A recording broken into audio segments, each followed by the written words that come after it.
전주 시내 정전으로 혼잡이 빚어지고 피해도 잇따랐습니다. 신호등이 꺼지고 병원에서는 환자 치료가 중단되기도 했습니다. 정읍의 한 마을 주민들이 오랜 기간 축산 악취에 고통받고 있습니다.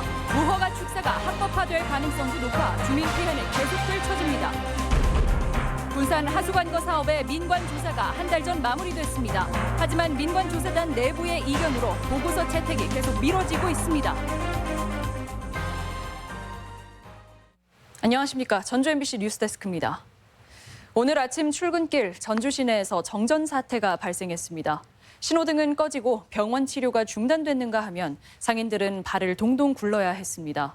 2시간가량 이어진 정전으로 불편과 혼잡 그리고 피해도 있었습니다. 허현호 기자가 취재했습니다. 출근길 전주 시내 교차로. 수많은 차량이 도로에 가득 차 있고 경찰은 부랴부랴 교통정리에 나섭니다. 횡단보도를 건너려는 시민들은 도로 한가운데 갇혀 어쩔 줄 모릅니다. 정전으로 교통신호등이 모두 꺼져버린 겁니다. 한쪽에서 쭉 이어지잖아요. 그러니까 그것만 그쪽만 가고 있었어요. 아, 이쪽만? 네, 한쪽만 쭉 딱 연달아 이어지니까 그래서 오자마자 바로 한쪽 통제하고 이제 바로 정리했죠. 전주 효자동 일대에서 정전 사태가 발생한 건 아침 8시 반쯤.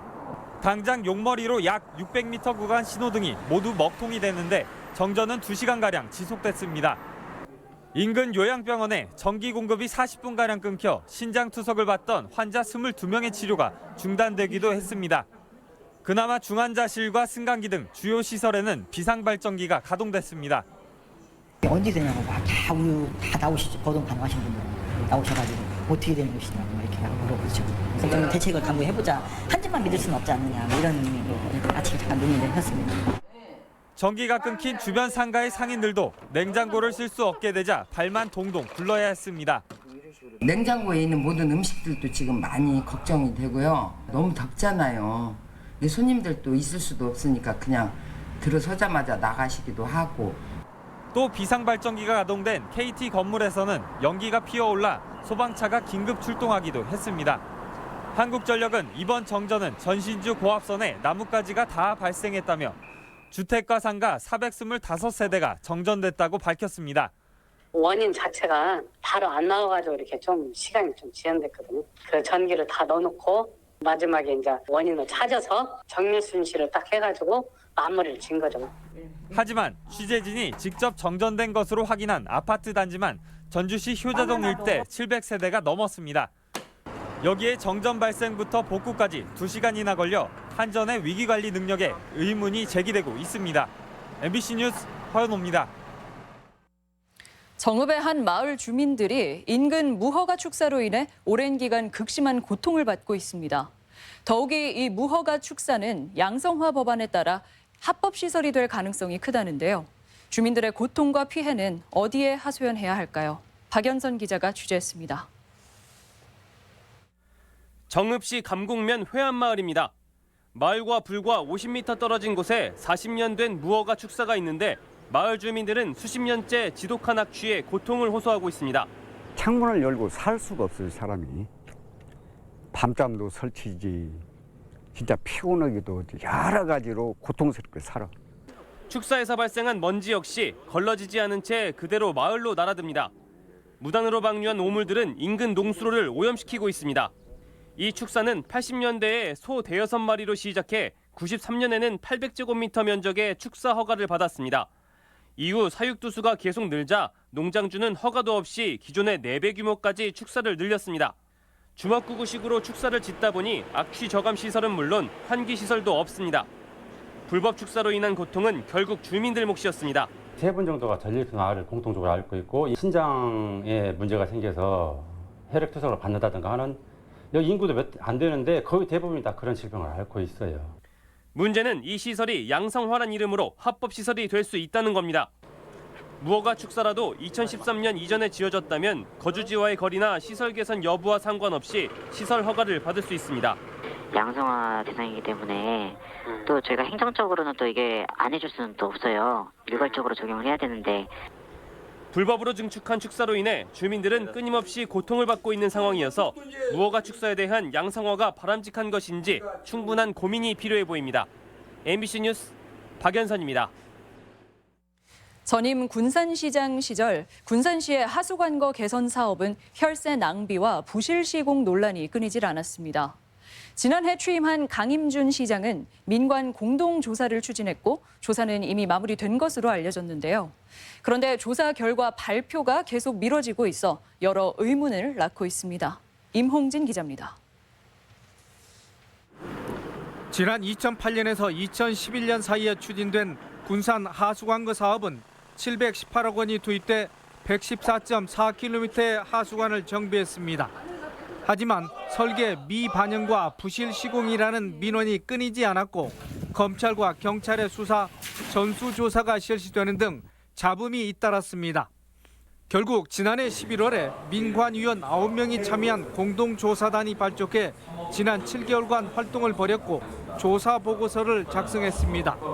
공동조사단은 새로운 공법인 추진관로 3.5km가 제대로 시공되지 않고 우수관로 1.2km가 매설되지 않았으며 배수 설비와 정화조 설치에도 상당한 문제점이 발견된 것으로 파악했습니다.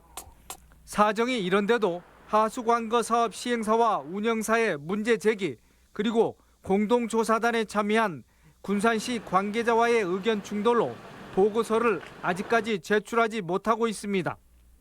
시행사랑 운영사에서 그런 걸 제출도 하지 않은 상태에서 저희는 정식으로 문서화해가지고 공동조사단은 당초 3억 원의 시 예산을 사업비로 지원받았는데 조사 기간 내내 시민단체 출신 민간위원들과 공적위원 간의 마찰로 내실 있는 운영에 한계를 보였다는 지적이 있었습니다. 군산시는 조만간 조사 보고서 결과를 공개하는 방안에 대해 고심하고 있습니다. 그간에 조사됐던 내용을 결과물을 작성한 걸로 그렇게 이게 나오는 대로 저희가 적절한 조치를. 민선 7기에 당선된 강임준 시장의 결단으로 이루어진 하수관거 BTR 사업 의혹에 대한 공동조사가 어떤 결과로 나타날지 주목됩니다. MBC 뉴스 임홍진입니다. 2년 전 도내 한 대기업 콜센터에서 현장 실습을 하던 여고생이 업무 스트레스로 목숨을 끊은 사건이 있었죠. 이후 교육당국이 현장 실습 제도의 전면 개선을 천명했는데 이 정책이 오히려 후퇴하고 있다는 지적이 나왔습니다.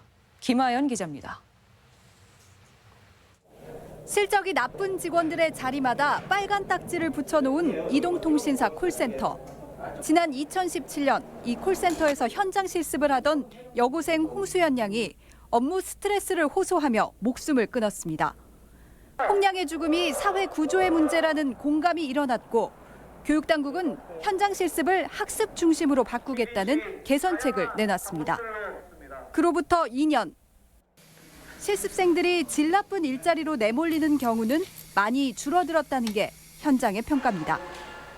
사라졌다고 봐야죠. 옛날에는 그것보다 어디 갔느냐가 중요한 게 아니라 취업했느냐가 중요했거든요. 그 선생님들의 차라리 이제 안 보내면 안 보냈지. 하지만 취업률은 뚝 떨어졌습니다. 그러자 교육부는 현장 실습 선도 기업을 8,000개에서 3만 개로 늘리고 현장 실사를 간소화하는 등 보완 방안을 내놨습니다. 노동계는 정책의 후퇴라고 규정했습니다. 한 달로 제한됐던 현장 실습 기간이 많은 예외 사유를 두면서 다시 늘어났고 대상 기업들도 대폭 늘어나 결국 실습 중 학생들의 안전을 담보하기 어려운 구조로 되돌아갈 수밖에 없다는 겁니다. 취업률을 높이기 위해서는 결국에는 질 낮은 아무 업체라도 내보내야 되는 그런 상황들이 됩니다. 실습이라는 애초에 목표하고는 멀어질 수밖에 없는 거고. 조기 취업 장려냐, 더 안전한 실습이냐. 실업계고 현장 실습을 둘러싼 교육당국의 정책이 큰 틀에서의 방향성을 설정하지 못한 채 과도기에 놓여 있습니다. MBC 뉴스 김아연입니다. 정부가 오늘 7곳의 규제 자유특구를 발표하면서 여러 시도가 산업 활성화에 전기를 마련하게 됐는데요. 전북은 이름을 올리지 못하면서 신산업 추진에 소외되는 것 아니냐는 우려가 나오고 있습니다. 강동엽 기자입니다. 규제 철폐가 지역에서 본격화됐습니다. 정부가 지방에 규제 자유 특구를 선정해 개인정보나 블록체인 등을 활용한 혁신 기술의 시험장으로 조성하기로 한 겁니다. 문재인 대통령은 시도지사 간담회에 참석해 시도별 규제특구 전시관을 둘러보며 높은 기대를 나타냈습니다. 기술 개발과 신산업 진출로 7천억 원의 매출과 3천 명 이상의 고용 유발 효과가 예상되기 때문입니다. 지방정부의 역할이 매우 중요합니다. 중앙정부가 발빠르게 하지 못하는 선제적인 실험 또 혁신적인 도전이 절실합니다. 하지만 전북은 주목받지 못했습니다. 전남과 강원, 세종과 부산 등 규제자유 특구로 선정된 7곳에 이름을 올리지 못한 겁니다. 전북은 홀로그램 산업을 활용해 특구 선정을 추진했지만 공모 단계에서 신청서조차 내지 못했습니다. 산업이 초기 단계인데다가 규제 발굴 등 준비가 부족하다는 이유로 정부 협의 과정에서 보류된 것인데 사업 선정부터가 잘못된 것 아니냐는 지적이 나오고 있습니다. 당장 하반기에는 홀로그램 대신 미세먼지 저감 상용차 사업으로 규제 특구를 신청하기로 했습니다. 홀로그램이라는 산업을 역점적으로 한번 키워보자는 취지에서 이제 거기에서 규제가 발굴된 걸 가지고 신청을 저희가 했던 거고 내용이 보완하는 게 좋겠다 해서 연말쯤 2차 규제 특구가 발표될 예정인 가운데 이미 선정된 지역 역시 또다시 뽑힐 수 있어 전북이 신산업 분야에서 뒤처지는 것 아니냐는 우려가 나오고 있습니다. MBC 뉴스 강동엽입니다. 일본의 보복성 수출 규제에 도내 지방의회의 반발이 확산하고 있습니다. 일제의 강제징용 배상 판결에 일본이 보복성 수출 규제를 발표한 뒤 도내에서는 오늘 전주시 의회까지 모두 12개 시군의회에서 규탄 결의안을 채택했습니다. 또 내일은 도의회, 26일에는 고창과 순창군 의회가 규탄 결의안 채택에 나서는 등 지방의회를 중심으로 반일 정서가 빠르게 번지고 있습니다. 일본 수출 규제에 대응법을 모색하는 자리도 마련됐습니다. 전라북도는 일본 수출 규제 확대에 대비해 도청에서 광전자와 제논전장 등 도내 반도체, 자동차 관련 업체들과 대책회의를 가졌습니다. 오늘 회의에서는 도내 피해 현황을 파악하고 수출 규제 비상대책반 구성과 기업 피해 신고센터 운영을 논의했습니다. 위험지역 주정차 위반 과태료가 크게 오르고 단속도 강화됩니다. 전라북도는 다음 달부터 횡단보도와 교차로, 버스 정류장과 소화전 부근 등 4대 위험지역의 주정차 위반 과태료를 승용차는 8만 원, 승합차는 9만 원으로 2배 올린다고 밝혔습니다. 위험지역 주민 신고는 지난 4월 이후 현재까지 9천 건을 넘었습니다. 오늘의 간추린 뉴스입니다. 불의의 사고로 의식을 잃고 뇌사 판정을 받은 30대 남성이 만성질환자 4명에게 장기를 기증하고 세상을 떠났습니다. 남성의 가족은 어려운 이웃에게 온정을 베풀어 온 고인의 삶을 기리고자 장기 기증을 결정했습니다. 임실군이 전기차 보조금을 신청받습니다. 임실에 주소를 둔 18세 이상 군민은 신청 가능하며 총 10명이 각각 1,500만 원의 전기차 보조금을 지원받을 수 있습니다. 일본과의 갈등 속에서도 군산 소형 양배추 수출은 지속적으로 늘고 있습니다. 군산 농업기술센터는 일본과 대만 수출이 110톤까지 늘었고 겨울까지 계속 증가할 것으로 전망했습니다. 고창군은 전봉준 생가가 중인이나 지주계급이 살았던 집으로 잘못 복원됐다며 고증 오류를 인정하고 철거하기로 했습니다. 전봉준 생가는 1억 원을 들여 복원했지만 무리한 복원으로 논란이 되었습니다. 간추린 뉴스였습니다. 윤은걸 전주지방검찰청장이 퇴임했습니다. 윤 지검장은 퇴임식에서 절제된 검찰권 행사로 억울한 사람이 없게 해야 한다며 검찰 개혁을 통해 팔 없는 머리가 되기를 당부했습니다. 지금까지 전북권 뉴스였습니다.